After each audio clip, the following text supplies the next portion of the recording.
Okay, utakuwa kwenye mtandao wa Sahili kama kawaida. Utakachokifanya, utakuwa umesign in. Alafu utaenda kwenye my account. Utabonyeza my account, utatafuta my shop. Unaona? Baada ya kufunguka my shop, utaenda moja kwa moja items. Kutoka items, sisi tunaenda kutafuta item moja ambayo tunataka labda kuiedit. Labda mimi nataka kuedit hii ambayo imeandikwa mbegu za nyonyo za Mbarika. Au nichukue ambayo haikuwa na chochote. Labda hii unga wa protini. Kwa hiyo nitabonyeza hicho unachoona kikalamu huku, kuna jicho na kuna kikalamu. Nitabonyeza hicho kikalamu. Ikiload inafunguka hiyo item. Kama ulikuwa hujaweka picha, kama unataka kuongezea picha, ndo sasa hivi wakati huo. Japo picha utaziweka hapa kwenye images, hapo inapoonekana kwenye images. Ila mimi nilichokuwa nakuelekeza, utakuja hii sehemu ya tags. Sasa kwenye tags unajiuliza kwamba je, mtu ambaye anatafuta hii bidhaa atakuwa anaandika maneno gani? Kwa kesi yako labda ni ile unaweza ukasema kirutubisho kwa ajili ya afya ya uzazi. Hiyo ni tagi ya kwanza. Kirutubisho, afya ya uzazi. Ukimaliza tagi ya kwanza unaitenganisha na mkato. Unaongeza tagi ya pili bila kuacha nafasi au nini. Mimi nitaandika labda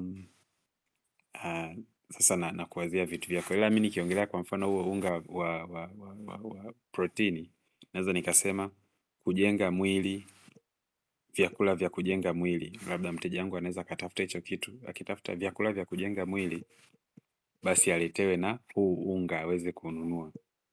Vyakula vya kujenga mwili kiasili. Na sio lazima iwe maneno mengi kama hivyo. Inaweza ikawa tu neno moja. Labda nataka mtu atakayetafuta protini anipate. Mtu atakayetafuta hata dawa ya unene. Umeona? Kwa hiyo hapa ndo unajimwaga, unaandika tags zako zote. Unasema una-optimize zile keywords ambazo mtu anaweza katafuta. Kwa hiyo utaangalia.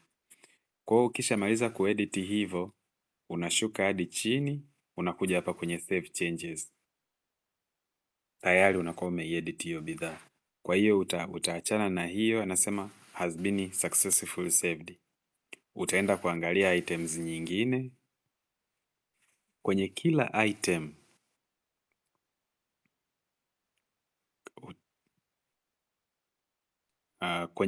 item utahakikisha umekuja kwenye yako ka edit na umeweka tags zinazopaswa.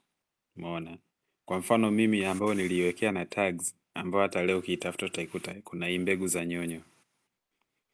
Niliandika tags kama hizi hapa, bei ya jumla na rejareja. Si ndio? Tanzania Castor Oil, ili hata kama mtu wa Ulaya anauliza apate.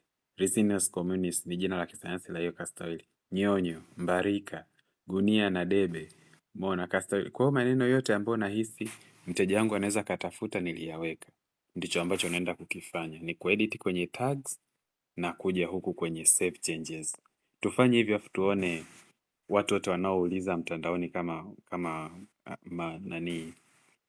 yani uhitaji wa watu kukutafuta hautaongezeka. Yeah.